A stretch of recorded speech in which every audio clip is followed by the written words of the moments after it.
So as many of you know, I've been working on a new gospel tract for, I guess it's been about a month now, a little more than a month. It's called What is Truth?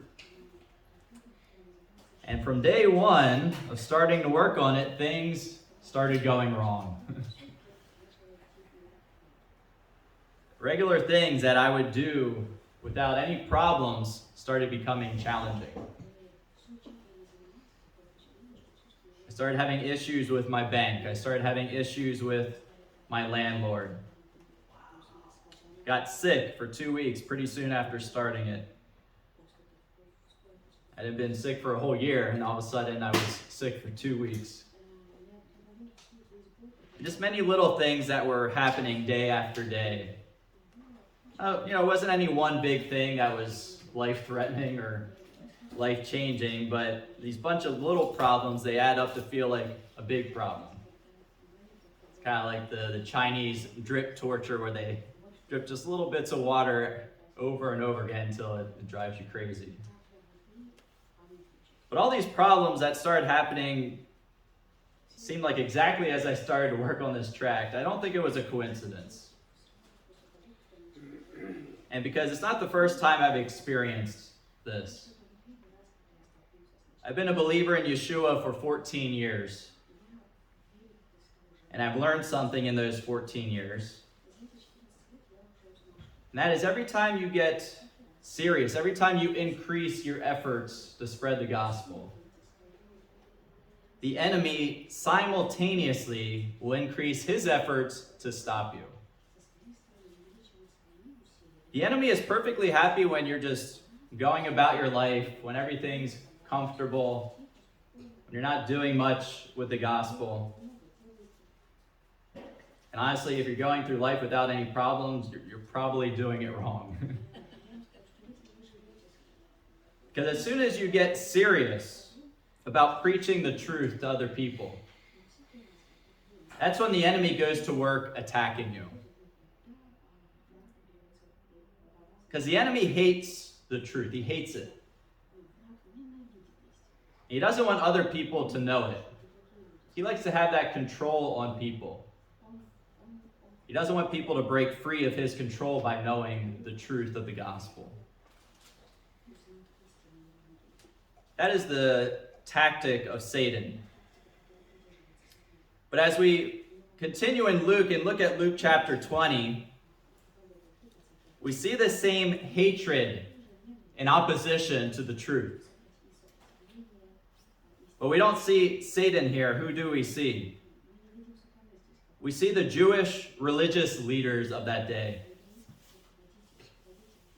They hated Yeshua. They hated the truth. And they didn't want Yeshua speaking anymore. They didn't want him teaching any more people than who he had already reached. And so as we continue in Luke 20 is this showdown between Yeshua and the religious leaders. Again, we are in the final week of Yeshua's life. By Friday of this week, he was going to be hanging on the cross. Here in Luke 20, we are on Tuesday of that week. And it started, this showdown between Yeshua and the religious leaders started in verse 2. They challenge him, saying, "Tell us, by what authority do you these things? Or who is he that gave you this authority?" And Yeshua gives his answer. He actually asks them a question, so he doesn't directly answer that question. But he does respond with a parable in verses 9 to 16. And at the end of the parable in verse 16, the parable is about these religious leaders, and he tells them they're going to be destroyed, and they're going to be replaced by others. And the others he was implying would be Gentiles, not just other Jewish people, but by non-Jewish people.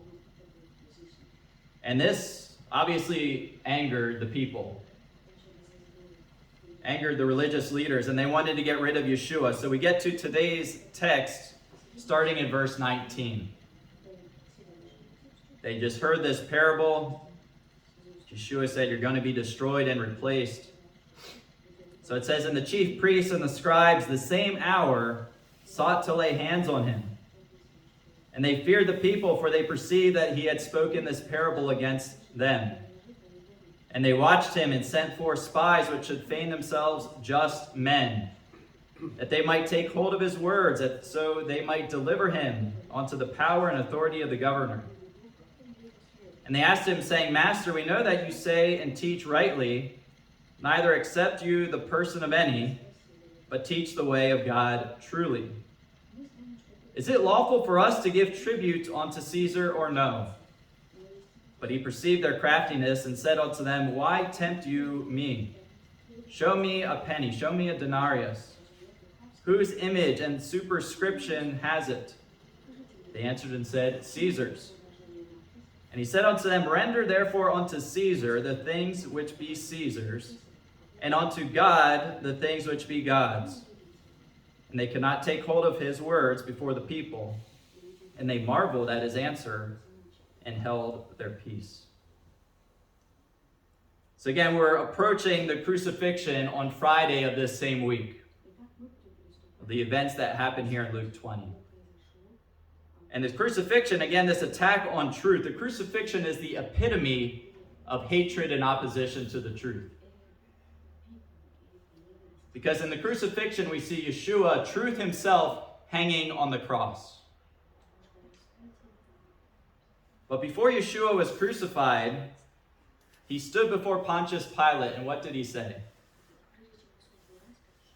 He said in John 18:37, to this end was I born, and for this cause came I into the world, that I should bear witness to the truth. And in John 14:6, Yeshua simply stated, I am the way, the truth, and the life. No man comes unto the Father but by me. So we see in these two verses, Yeshua came to bear witness to the truth, but he himself is the truth. And how did the Jewish leaders respond to the truth? Crucify him. Crucify him. That's what they would be saying by Friday. They wanted to destroy him. They wanted to destroy the truth. They wanted Yeshua gone, out of there. Stop teaching us. Stop teaching our people. They urgently wanted him gone. Look at the wording in verse 19. As soon as Yeshua stopped speaking, the chief priests and the scribes, the same hour, sought to lay hands on him. They couldn't wait. They couldn't get rid of him quick enough. As soon as he finished speaking, at that very hour, they wanted to get rid of him. But they feared the people, is what it says. And this prevented them from doing what they really wanted to do right away. Their anger towards the truth was so much that they wanted immediately to kill Yeshua. It was only because of the people that they refrained themselves. And what was their goal? Stated in verse 20. Their goal was to take hold of his words so that they might deliver him unto the power and authority of the governor. That was the goal. Their goal was to send Yeshua to the governor. The Roman governor, Pontius Pilate, because he was there during Pesach, he would have been there in Jerusalem. They wanted to get him to the governor because the governor had authority to put him to death. And so their goal was to get Yeshua into the judgment hall of Pontius Pilate. But the question is how? How would they do it? We already said they wanted to do it. They couldn't do it because of the people. So how are they going to go about getting Yeshua to the governor to be judged and to be killed? We see they already failed to accuse him of blasphemy. That was the trick of the question in verse 2. When they were asking about what authority he does these things, they were trying to just get him to say by the authority of God. They wanted him to claim equal authority with God so they could judge him. But they failed. He didn't answer their question. He didn't fall into their trap. So now they say, well, if it can't get you on religious crime, let's try to get you with a civil crime. Can't get you in our religious court, let's get you in our civil court. And so they needed help to do this. So it says in verse 20, they sent forth spies, some spions. And their goal was to take hold of Yeshua's words. They were trying to trick him. They were trying to trick him to say something condemning, that would condemn him, either in a religious court or a civil court. And so in Luke 20, we see them asking several questions, trying to trick him. It's actually 3 questions. Luke only records 2 of them, so we're only going to cover 2 of them. Today we're going to look at their first question. Question about paying taxes. Everybody's favorite subject. And then next week we'll look at the second question they ask about the Torah. So first of all, who were these spies that they enlisted to help them? Luke doesn't tell us, but Matthew and Mark tell us that this was a combination of 2 groups of people. They were the disciples of the Pharisees, and they were also the Herodians, people called the Herodians. We're pretty familiar with who the Pharisees are, but who are the Herodians? They're only mentioned twice in the New Testament. And they're basically a Jewish political group, not so much religious. And as their name implies, they supported Herod. Herod was already dead at this point, but his sons took over. And so the agreement was, after King Herod died, that his sons could then rule, they could split up Israel and rule Israel. So Herod Antipas, one of his sons, ruled Galilee up north. And another one of his sons, Archelaus, was to rule Judea and Samaria. But at some point, the Romans decided Archelaus wasn't a good ruler. There was uprisings. And so they took Judea and Samaria away from Archelaus and gave it to a Roman governor. And the Herodians obviously didn't like that. They'd rather be ruled by Jews than by Romans. So they viewed Yeshua as a threat because they felt Yeshua was stirring up too many problems. And if it was going to get too bad, the Romans were going to say, okay, we're never going to let a Jew rule in Israel again. So that was their motivation for getting rid of Yeshua. A politically based opposition. But the Pharisees were concerned more with the religious problems that Yeshua was causing. And we talked about that a lot already in Luke. In short, they didn't like what Yeshua was doing to their religious system, giving them a bad name. And so they were more religiously motivated to get rid of Yeshua. So 2 groups of people, Pharisees and the Herodians, 2 different motives, but here they're working together to attack Yeshua. They hated each other. But they hated Yeshua more than they hated each other. How does the phrase go? An enemy of my enemy is my friend. And so they were working together, these spies. And it says in verse 20, they were trying to take hold of his words. It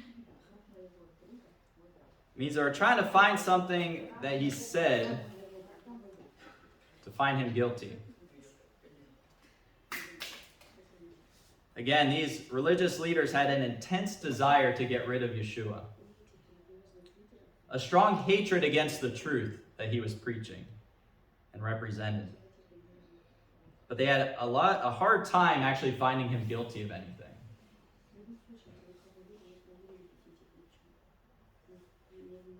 And that's because of what we talked about last week.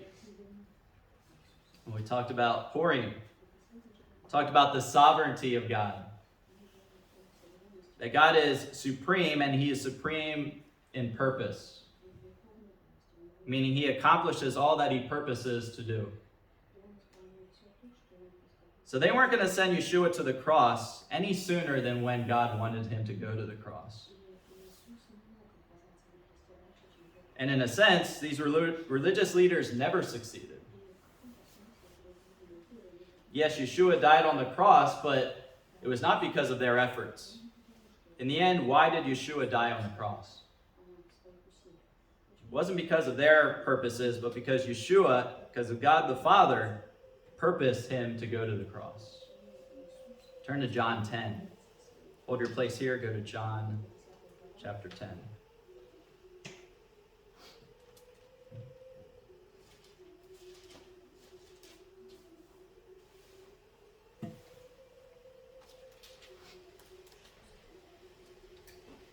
John 10, verses 17 and 18.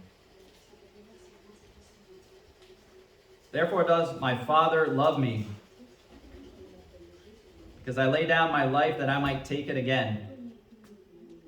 No man takes it from me, but I lay it down of myself. I have power to lay it down, and I have power to take it again.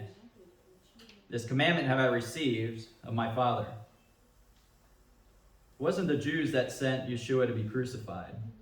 Yeshua himself gave himself willingly to die.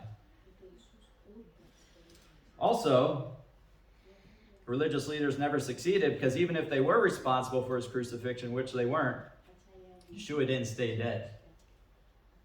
There's been a lot of false messiahs up till modern day. You got guys like Schneerson. You got the stickers of Mashiach Chai that talk about the Messiah living. You got a picture of Schneerson. But those guys are all dead. And they're not coming back.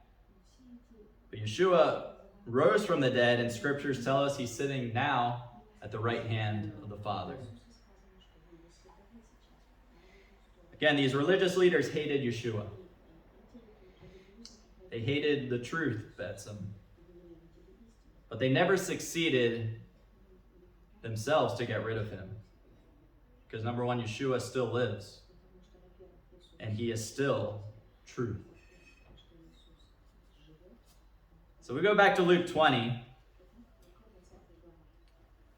The use of the spies, that tactic in itself shows just the desperation of the religious leaders. They couldn't find a legitimate reason to get rid of them. So they had to resort to craftiness. That's the word Yeshua uses in verse 23. He perceived their craftiness. And so they start with this craftiness in verse 21. They flatter him, but it's not sincere. Saying, we know you teach rightly. We know you don't respect people just based on if they're rich or poor. But you teach the way of God in truth, truly. Sounds like nice words, but it was all with evil intentions. Why do such a thing? It's really an interrogation tactic that militaries and people still use today. You get people comfortable, they feel safe, and so they give up information that may incriminate them because they feel like you're not going to do anything. Ms. Radapnim is very famous for doing this. Act nice so that you'll open up. Be aware of that as well. They trapped me and Rachel in that before, and so now we learned our lesson, but that is what they're trying to do here. Let's talk nice about Yeshua, say good things about him, make him feel relaxed, and then we try to pull out something that we can find them guilty with.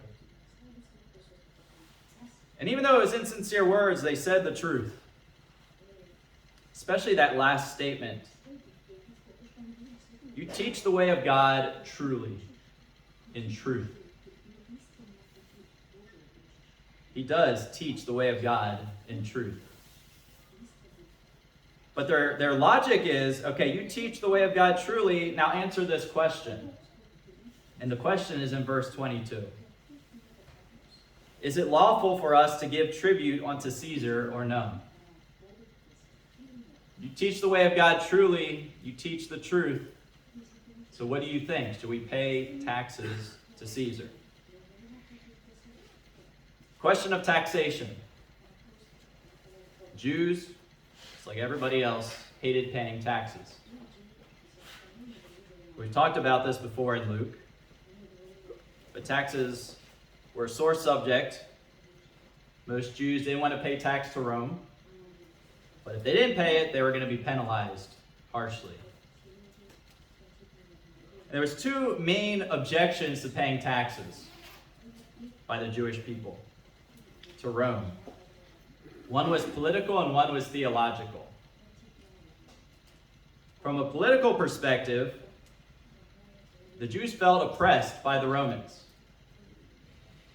And so to pay tribute to the Romans was to feel and admit that subjection. The specific tax they ask about too is the tribute. The tribute is a specific type of tax. It's an annual tax that you pay on all your property and slaves. But typically a tribute is paid to another country. It's not something you pay to your own country. So by nature, the tribute tax represents subjection to another country. So that was the political objection to it. They didn't want to feel subject, like slaves basically to Rome. But there's also a theological problem. Is it right to pay taxes to a Roman government that is not Jewish? Is it right to pay taxes to a pagan nation? Historically, the Jews didn't have a problem paying taxes to Gentile nations. When they were in Babylon, when they were elsewhere, they paid taxes, they paid tribute wherever they lived. But things have changed once we get to Luke 20. The Jews are now living in Israel. And there was this increasing belief that since God is our king, it was treasonous to pay tax to a Gentile nation instead of only to God through the temple tax. And there was a man who really led a revolt against this. And if you remember the names of the people mentioned in Acts 5:37, there was a man named Judas of Galilee, where the Pharisees were debating, saying, well, these other people rose up and they were defeated. So, if these apostles are preaching about Yeshua, if he's true, he will continue. If he's not, he'll disappear like these other guys. And so Judas of Galilee was one of those people he mentioned in Acts 5:37. And he was one that led a revolt based on this theological principle that we will not pay taxes to anyone other than to our God. So the argument became it's okay to pay taxes when we lived in another country. But now that we're here in Israel, this is the Holy Land. This is the land where God said we're to give of the first fruits only to God. Some Jews felt it was wrong to give some of God's produce from his land to someone else. And on top of all of that, the very coins that they had to pay taxes with talked about Tiberius Caesar being God. It's blasphemy written right on the coins that they had to pay taxes with. The coins would say Tiberius Caesar, son of the divine Augustus. And these spies understood all of this controversy when they asked this question. That's why they asked it. Verse 22. Is it lawful for us to give tribute unto Caesar or not? They were trying to trick him. It says in verse 20 again, they were trying to take hold of his words. This word in the Greek literally means pounce. It's like an animal. Some of you have cats maybe. What does a cat do? He sits, he gets in position, he waits for a mouse to go by, and he pounces on that mouse. That is the word that's being used here to say take hold of his words. They were like that cat waiting for Yeshua to say just the right word or just the right thing that they could pounce, that they could attack and find him guilty of something that he said. And what they wanted was a yes or no answer. It's funny because that's what Yeshua was doing to them back in verse 4. So he wanted them to say, is the baptism of John, was it from heaven or from men? Knowing if you answer yes or no, there's going to be consequences, one way or the other. And so they did the same thing to Yeshua in verse 22. Because basically, if you say yes, we should pay taxes to Caesar, you're going to upset the Jews that think it's wrong theologically. How can you say this, Yeshua? Only God is our king. Thought you were the Messiah. Thought you were the king. How could you say such a thing? But if he said no, we shouldn't pay taxes, well, he would appear to be a rebel. And the Romans would get him. They were already looking for rebels. There was many rebels in that time against Rome within the Jewish population. So if he said no, don't pay taxes to Caesar, they would have jumped on him for that. So Yeshua had to be careful how he answered this question. And so we know the answer in verses 24 and 25. What does he say? He says, give me a penny, a denarius. He says, whose image and superscription is on it?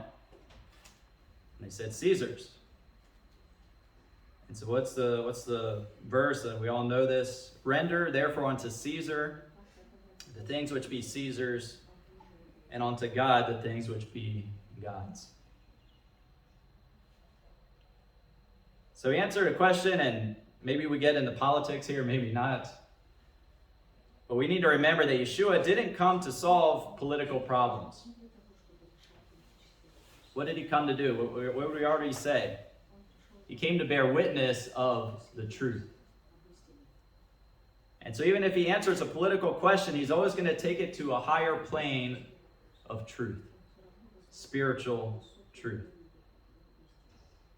And so he gave clarity here to what many Jews were probably struggling with. Should we pay taxes or not? Look specifically at what his question is. Whose image and superscription is on the denarius?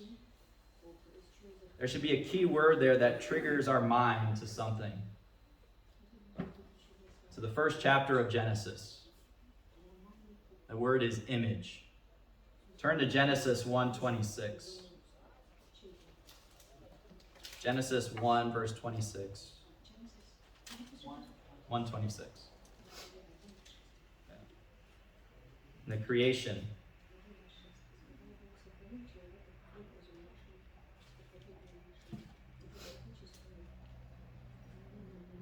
It says, and God said, let us make man in our image. Image is the word. It's the word tselem in Hebrew, but we have it translated in the Septuagint, the Greek translation of the Tanakh. It uses the same Greek word that Luke uses in chapter 20. Talking about the image on the coin. God created man in his own image. In the days of creation, God didn't make anything else or anybody else except for man in the image of God. And so being made in God's image, man was expected to be faithful and responsible to his Creator. He had a special responsibility that the animals don't have. The image also showed ownership. So when Yeshua says, render or give unto Caesar the things which be Caesar's, and unto God the things which be God's, he's saying, give back to the one who owns this. Give back to the one that gave this thing to you. Give back to the one whose image appears on it. Caesar's image appeared on the coins. The Roman Empire created those coins. So he's saying, give back some of those coins as tax to them. But where is God's image? God's image is on us. God created us. So we're to give back to him our very lives. Coin had the image of Caesar, so give coins to him, but your life should be dedicated, devoted back to your Creator. So Yeshua was saying it's possible to do both. You can pay your taxes, even if it's a pagan government, while still being faithful to God. These spies, again, were looking for a yes or no answer. They were looking for either or, meaning you can only do one of these things. Either you pay taxes to Caesar or you are dedicated to God. But Yeshua gave an answer of you can do both. You can pay your taxes to Caesar, you can meet your material requirements to the government, and at the same time dedicate your life to God. So the obvious application of this passage has to do with taxes, maybe obligations to government. So let's think about it in our own lives. Should we pay taxes to a government that funds ungodly things? That was the argument for the Jewish people. But really, it's more than just taxes. In all things of obeying the government of your country. Civic duties as a believer. Paying taxes is only one of those duties. The short answer is yes, we should pay taxes. I'm not here to get anyone in trouble with tax evasion. Yeshua himself paid taxes to the Roman government. We see that in Matthew 17, if you want to turn to Matthew 17.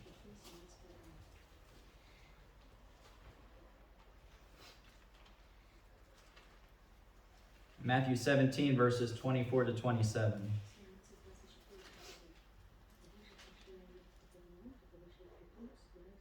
They came to Capernaum, and Peter is asked to pay the tax. And Yeshua asked Peter, "What do you think, Simon? Of whom do the kings of the earth take custom or tribute, of their own children or of strangers?" Peter said, "Of strangers." And Jesus said, "Then are the children free?" Yeshua is making the argument, especially of himself being king. He really didn't owe taxes to anyone.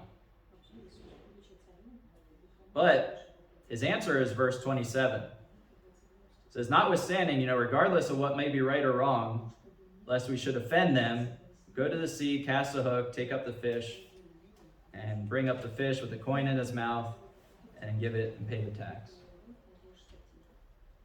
I think our bigger principle to learn from as good citizens of whatever country we are citizens of is Romans 13. Turn to Romans 13.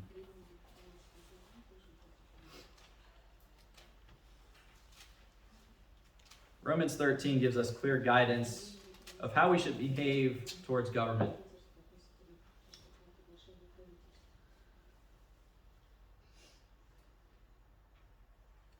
In verses 6 and 7, he says, "For this cause pay you tribute also, for they are God's ministers, attending continually upon this very thing.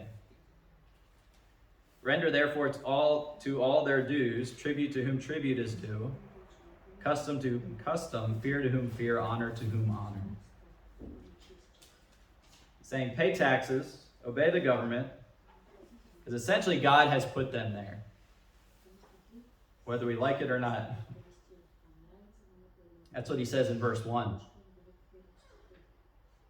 Be subject unto the higher powers, for there is no power but of God. The powers that be are ordained of God. He actually goes as far to say in verse 2, if you resist that power, you're resisting the ordinance of God and receive to yourselves damnation. People that are there because of God putting them there. We talked about that also last week regarding Purim. So there's really no conflict in obeying the government and obeying God, because really you're obeying the ones that God has put into place. Warren Wiersbe said, even if we cannot respect the people in office, we must respect the office. But that might be hard to do sometimes. If we take it into the practical realm, we look at the world today, what if you're an American citizen and you don't like what the government money goes towards?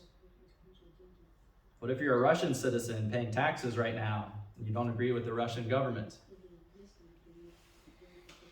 Do you still pay taxes or not? Do you still support the government by doing your civic duty?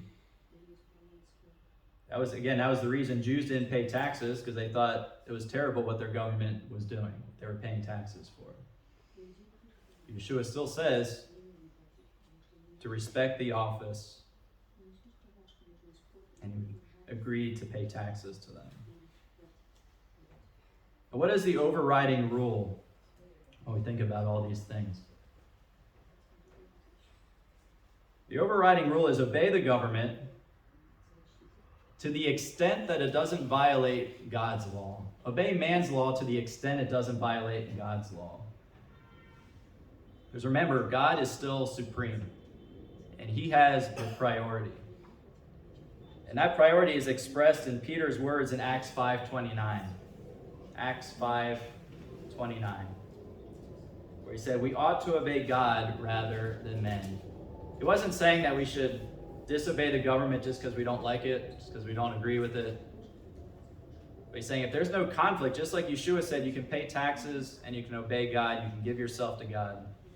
If there's no conflict, then do it. When there is a conflict, then you need to consider obeying God rather than men. But often paying taxes doesn't interfere with that. Other things might. But everything we do is in view of who we are as believers. Our lives aren't split into a political life and a spiritual life.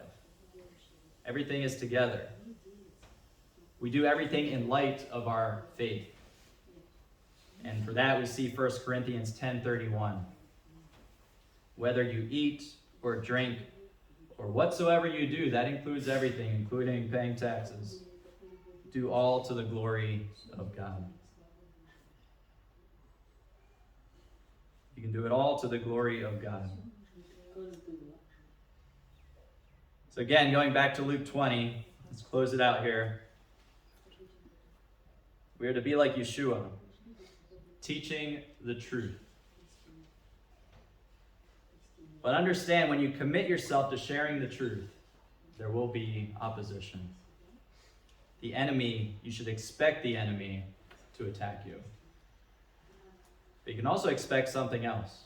You can expect the truth to prevail. These spies tried to take hold of Yeshua's word, tried to pounce on him for saying just the wrong word. But the conclusion is verse 26. They could not. They could not take hold of his words. And they marveled at his answer and held their peace. They tried to trick him. But Yeshua answered with truth. The truth overcame their craftiness. You can pay your taxes, and you can still follow the Lord. They couldn't condemn Yeshua, and we'll see again next week. They tried again to trick him without any success. Because Yeshua was innocent, blameless. They couldn't find him guilty of anything.